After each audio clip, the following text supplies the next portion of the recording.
संग सखा बधम। भगवान कृष्ण अपने सखाओं के साथ वृंदावन की ओर चल पड़े।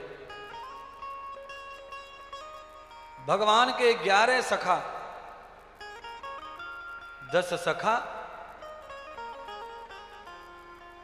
स्वयं 11 हैं, उसमें बलराम भी हैं।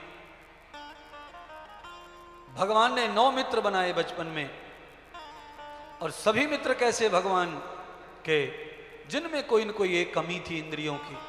किसी की आंख नहीं थी, किसी का पैर नहीं था, फिर से कहूं, यानी कि जिनको समाज में वैल्यू नहीं थी उनको भगवान ने अपने दोस्त बनाया, मित्र बनाया, जिससे उनकी वैल्यू बढ़े, उनका ताकत बढ़े, उनका सम्मान बढ़े। कथा ये कह रही है कि जन्म से कोई अगर इस तरह का पैदा होता है तो समाज में उसको बुरी दृष्टि से नहीं देखा जाए, उसको अच्छा समाज रिस्पेक्ट करे, क्योंकि कर्म का फल भोग रहा है। भगवान ने उसे कर्म का फल दिया है, दंड दिया है, अंग भंग किया है, इंद्रिय विहीन भेजा है। कई लोग गूंगा पैदा होते हैं, कई अंधे पैदा होते हैं, कई बहरे पैदा होते हैं, कर्म का फल भोग रहे हैं, पर उनका मान सम्मान समाज करना चाहिए। भगवान के वृंदावन जाने का पता चल गया कंस को। कंस तो गुप्तचर लगा के बैठा ही था। कंस को यह पक्का महसूस हो गया था कि मेरे मारने वाला नंद का ही लाला है और कोई नहीं है, क्योंकि कंस ने जितनी बार भी कृष्ण को मारने का प्रयत्न किया उतनी बार राक्षस मारे गए, और अनेक चमत्कार उस बालक के ब्रज में हल्ला मचा था। गोवर्धन पर्वत को उठा लिया तो उसके बाद तो कहना क्या, कंस पागल हो गया। बिल्कुल पूरी तरह यह निश्चित हो गया कि नंद का ही लाला कंस का मारने वाला है। कंस ने परमानेंट फिक्स कर ली दुश्मनी मामा भांजे का, पर भगवान को कोई पड़ी नहीं थी कंस की। भगवान अपनी सेवाओं में, अपनी लीलाओं में मस्त थे। समय आएगा, वसुदेव और देवकी को भगवान ने 11 वर्ष का समय दिया है कि मैं 11 वर्ष में तुम्हें जेल से, हथकड़ियों से, बंधन से मुक्त कर दूंगा। भगवान उस समय तक ये लीला कर रहे हैं महाराज।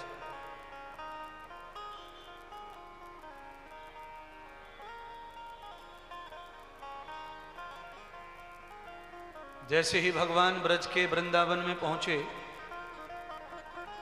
भगवान का सबसे पहले भेंट हुई बकासुर से। यधार पृष्ठौर ध्यान कृष्णाम, बकासुर भगवान का ही ध्यान कर रहा था। श्री कृष्णाम श्री कृष्णाम कृष्णाम कृष्णाम कृष्णाम श्री कृष्णाम, पर ध्यान कैसा कर रहा था, जैसे छुप करके चोर किसी का ध्यान करते हैं रास्ते में, कंटिन्यू इधर इधर उधर उधर, खाना पीना सब बंद, बिल्कुल वैसे ध्यान कर रहा था। पर ध्यान कैसा, भगवान का ध्यान कर रहा, इंतजार कर रहा है, पर बीच बीच में पानी में अपनी चोंच मारकर जिंदा मछली को खा जाता, जिंदा मेढक खा जाता। ये कौन राक्षस है, ये बकासुर है, बकासुर। ध्यान कर लो, भगवान कृष्ण की आरती कर ले, भगवान के मंदिर में चला जाए, भगवान के धाम में चला जाए और अंडा और मांस खावे, ये बकासुर भगत है। कौन से भगत, बगुला भगत, बगुला भगत, बगुला भगत, बगुला भगत, बगुला भगत, बगुला भगत, बगुला भगत।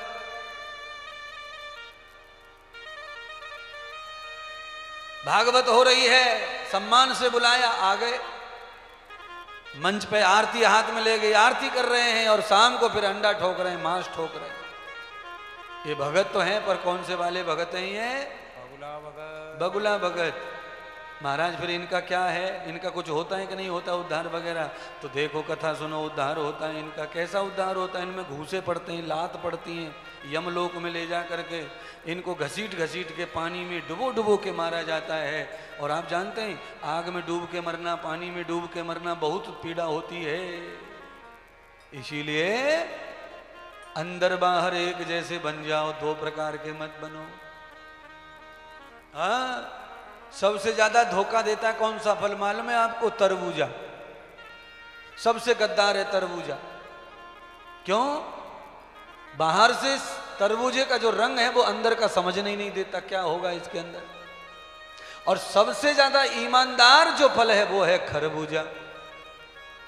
खरबूजा अपने आप बता देता है कि मैं तो कच्चा हूं, अंदर से कच्चा हूं, कच्चा हूं, मुझे मत काटो अभी, मुझे मत तोड़ो, मुझे मत तोड़ो, मुझे मत खाओ, मैं कोई स्वाद नहीं दूंगा, मैं कच्चा हूं, मैं कच्चा हूं, मैं कच्चा हूं।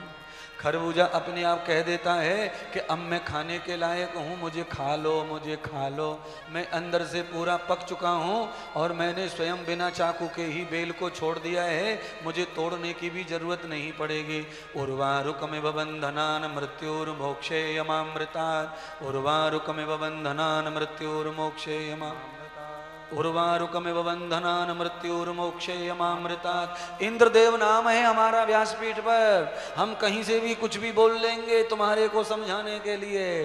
त्र्यंबकम यजामहे सुगंधिम पुष्टिवर्धनम। इस मंत्र को कभी सुना है कानों से? सुना है। जानते हो? जानते हैं। बोलते हो? बोलते हैं। पर इसमें ऐसा अर्थ है क्या इसका? क्या अर्थ है फिर इसका बताओ? त्र्यंबकम यजामहे सुगंधिम पुष्टिवर्धनम। हे परमात्मा, हे त्रिलोकीनाथ, मुझे खरबूजे की तरह बना दो। सुगंधिम पुष्टिवर्धनम, मैं ऐसे पक जाऊं कि मेरा अंदर से बाहर से एक ही कलर हो जाए, एक रंग हो जाए। खरबूजा जब पक जाता है तो अंदर बाहर एक जैसा रंग हो जाता है। खरबूजा जब पकता है तो अपने अगल बगल के कच्चे खरबूजे को भी पका देता है। इसीलिए झारखंड में कहावत क्या है? खरबूजे को देख के खरबूजा रंग बदलता है। कच्चे खरबूजे पका देता है वो, और अपने आप बंधनम मृत्यु, अपने आप ही बेल से अलग हो जाता है, तोड़ना नहीं पड़ता है, मुक्त हो जाता है संसार रूपी बेल से। हे त्र्यंबकम, हे परमात्मा त्रिलोकीनाथ, मुझे जीव को भी संसार रूपी बेल से मुक्त कर दो। मुझे भी ऐसा सुगंधित कर दो कि अगल बगल में चाची काकी ताई पांच सात को मैं भी मुक्ति दिला दूं, मैं भी सुगंधित कर दूं। मैं जिधर से निकल जाऊं सुगंध ही सुगंध हो जाए। अंडा छूट जाए, मांस छूट जाए, तंबाकू छूट जाए, शराब छूट जाए, और जाम ताड़ा सब धार्मिक हो जाए। कोई सट्टा ना खेले, कोई गेम में जुआ ना खेले, कोई मोबाइल में गेम ना खेले। अपनी आंखों को बचाओ। बुढ़ापे में चश्मा काम नहीं करेगा। लेटरिन जाओगे, बच्चे यहां नहीं रहेंगे, बच्चे दिल्ली नोएडा में हैं, तो कौन ले जाएगा तुमको लेटरिन बाथरूम? इसलिए आंखों को बचाओ, बचाओ, बचाओ। कौन है तुम्हारा? मैं ही अकेला हूं तुम्हारा, और कोई नहीं है। और कल तक हूं मैं भी।